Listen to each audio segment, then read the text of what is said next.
Thanks for checking out this video. So this is the second installment in the 1970s horror movie Superlatives series I'm doing with your friendly neighborhood Uncle Pete. His channel is linked in the description of this, so watch my video, watch his video, then come back to my channel, go to the community page, and vote in our poll of whose picks you like the most, or whose picks lined up with yours the most, or who gave the best justifications, or whatever, however you want to do it. But just make sure you watch both our videos, then do the voting. Because we're just having fun. It seems like for 1970, a lot of people were like, haven't heard of that, haven't heard of that. I'm with you. Even though I've seen a decent amount of films from the 1970s, I'm still working on that. Now, as the years are going, I have seen more and more and more films. And in addition to that, during my off time, when I'm not recording videos or working, I'm watching a lot of 1970s horror. So I'm going to get some really good picks coming up, even with this year, to be honest. But it's just going to keep getting better and better. I found some real gems. I found some real stinkers. So let's get into 1971 superlatives. Most amazing film. I am going to go with one of the unholy trinity of folk horror films, and that is The Blood on Satan's Claw. This is witchcraft related because all witchcraft falls into the folk horror. Now, the three of the Unholy Trilogy are The Blood on Satan's Claw, Witchfinder General, and The Wicker Man. I actually have reviews on my channel for The Blood on Satan's Claw, as well as Witchfinder General. Haven't gotten to Wicker Man yet, but I think it's coming to Shudder soon. Or it's already on there, so I will get to it. But very important film, as it's part of that trilogy that really kicked off folk horror for the most part. It looks phenomenal. The film looks amazing. The subject matter is, subject matter that's been well trodden, but they do it in an interesting way. It's basically a town in the time period that you would assume the olden days for witchcraft type stuff to be going on in. And the kids of the town seem to be acting a little weird. They're kind of forming their own little kind of satanic group.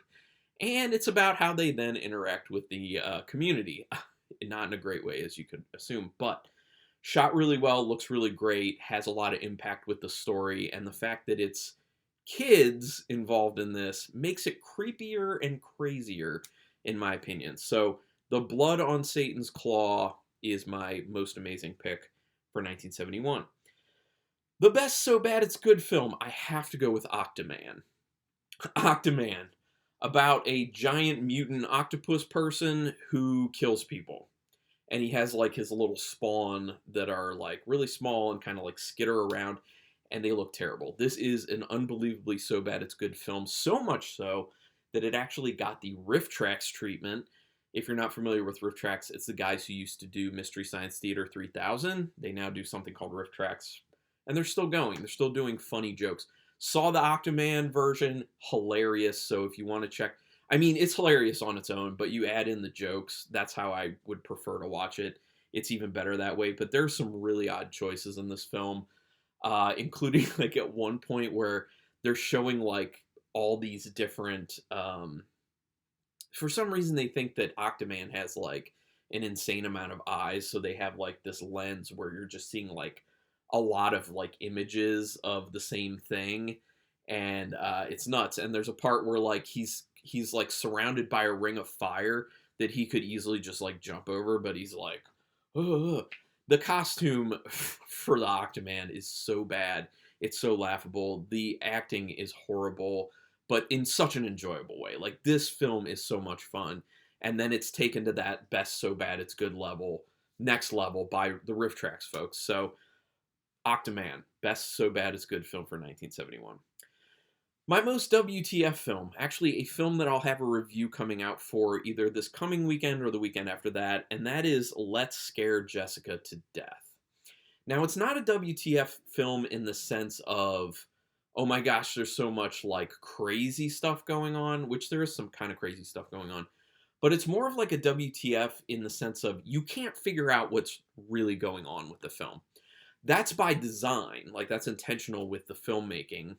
It's not that it's a bad film. It's actually a really good film. It's reportedly one of Stephen King's favorite horror films, and I can see why. But the whole film, like, by the time you get to the end, it's so jumbled up, and you don't know if what's going on is real or it's not real, and it's then like these weird kind of like left field type things start happening, and things feel almost like nightmarish, and it's just like it's WTF because you are confused. I was confused watching it, and you may even still be confused when the film's over. I had to take a while to really think back on this film after the fact. But like I said, it's a good film. But the whole premise is basically a woman who just got out of a mental institute who kind of goes to this island with her lover and her lover's, I think, like cousin or brother or something.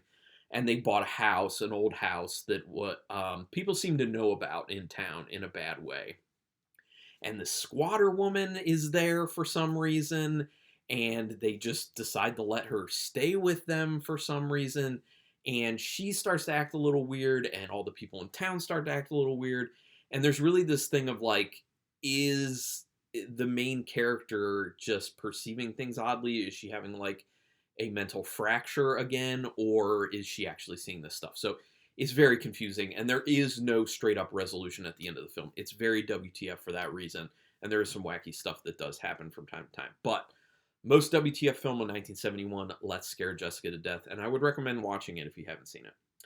Best gore category, I'm going to go with one that has it in the name.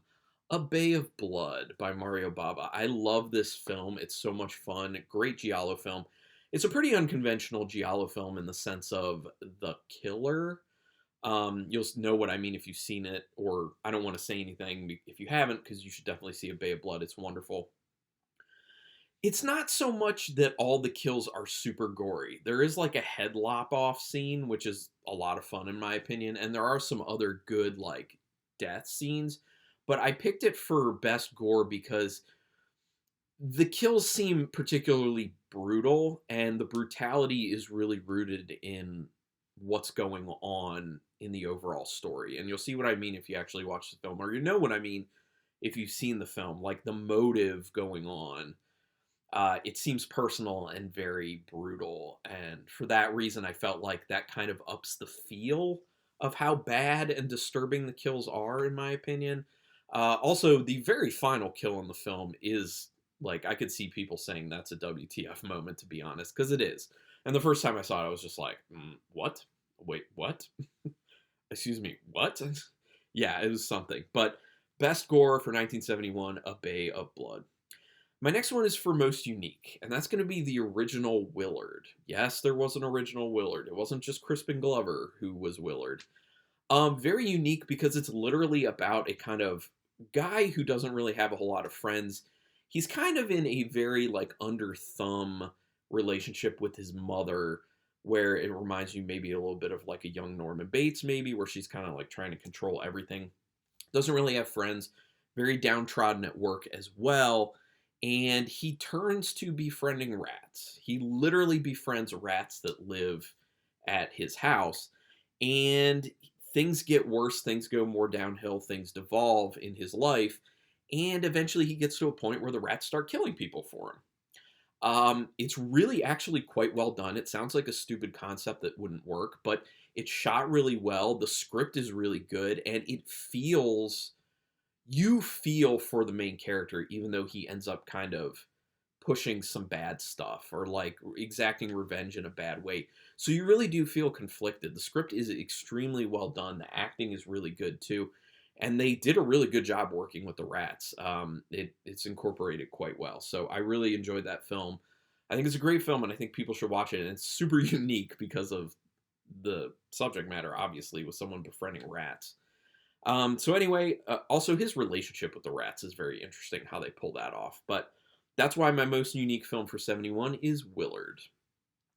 My most overrated film. This is one that I see people online talk about a decent amount, and I just don't get it. Daughters of Darkness. Like, I mean, to each their own. To me, it's an extremely slow film where not a whole lot happens.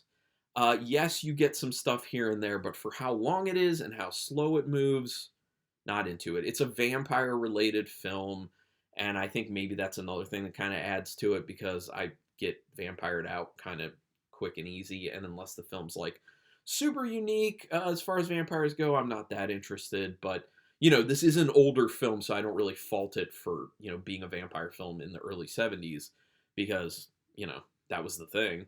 Um, but it's just not a film that really speaks to me because the pacing is so bad and just not enough happens with the film. Really, not enough happens.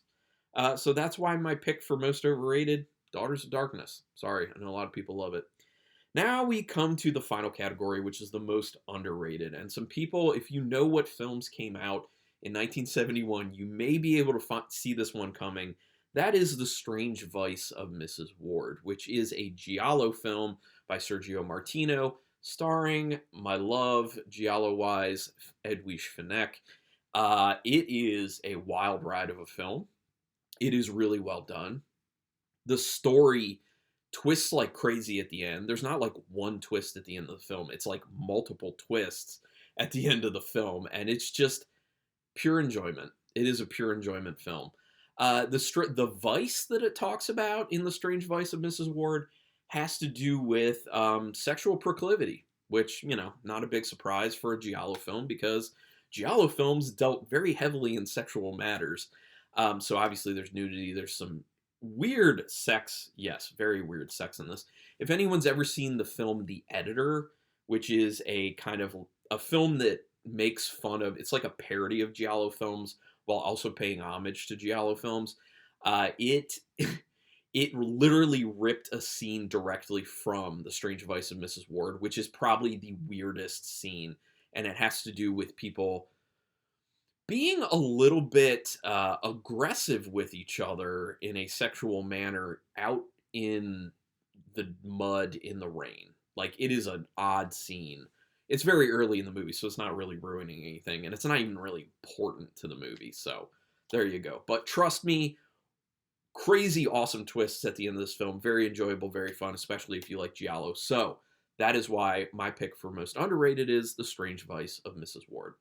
So that's it. Having a great time. I mean, I'm excited for every single year coming in the 70s because, like I said, I'm still watching a lot more 70s films, and I keep unearthing these gems that I've never even heard people talk about. So I am very excited to bring these to you guys in whatever way, whatever category I can, just to kind of say, check this stuff out. Let me know your picks down in the comments. Also, Uncle Pete likes that on his channel as well, so you can let him know. Like I said, make sure you watch his video and then come back here and go to the community page and vote in our poll. And then also, comments. Oh, subscribe to both our channels, please. Subscribe to my channel, subscribe to his channel, hit the notification bell buttons because then you'll know when we're putting up new videos. He is doing excellent, amazing stuff. Also, so you know, I wore a Scream shirt just for him because it's his favorite horror movie of all time. So go over to his page and let him know how much you also love Scream, and you guys can start talking about that. It'd be pure bliss for him. Trust me, he'll love it. But anyway, it's a joke. It's a joke, everyone. He hates Scream. I was going to try and keep it up, but then I'm like, I can't actually do that to him and send all these people over to just be commenting about a movie he does not like. But anyway, thanks for checking this out. Really thank everyone for being a part of this, and I can't wait to see everyone's comments. Until next time, keep it brutal.